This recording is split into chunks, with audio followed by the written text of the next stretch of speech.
आजचा दिवसच इतका खास होता, की सगळ्या मुलांच्या लाडक्या बाबांचा. फादर्स डेच्या दिवशी प्रत्येक मुलाला आपल्या वडिलांना कोणतं गिफ्ट देऊ आणि ते कसं स्पेशल ठरेल हाच विचार डोक्यामध्ये असतो. आणि काल रस्त्याने जाताना पाहिलेली ही सुकलेली झाडांची पानं पाहून मला सुचलं, आपण एका दगडामध्ये एक नाही, दोन नाही तर चक्क 3 पक्षी मारू शकतो. पण इथं पक्षी मारायचा नव्हता तर काढायचा होता. आपण कागद सोडून अजून कोणत्या-कोणत्या गोष्टींवर चित्र काढू शकतो? हा प्रश्न मला मागेच क्लासमध्ये विचारलेला. या पेंटिंगमधून त्यांना समजलं, की सुकलेली पानच काय, आपण सगळ्या गोष्टी आपल्या ब्रश आणि चित्रांमधून, रंगांमधून जिवंत करू शकतो. पहिली गोष्ट तर आपलं लीफ पेंटिंग कंप्लीट होईल आणि दुसरी गोष्ट म्हणजे पक्षी काढण्यासाठी घाबरणारे तुम्ही सगळे कॉन्फिडंट व्हाल.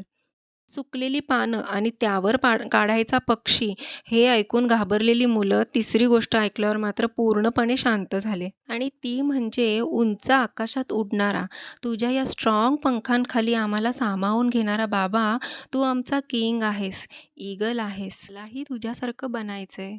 ही गोष्ट त्याला सांगायची. चिमुकल्या हातांनी रंगवलेलं हे रंगीबेरंगी पानाचं ग्रीटिंग पाहून कोणत्या बाबाच्या डोळ्यात पाणी येणार नाही.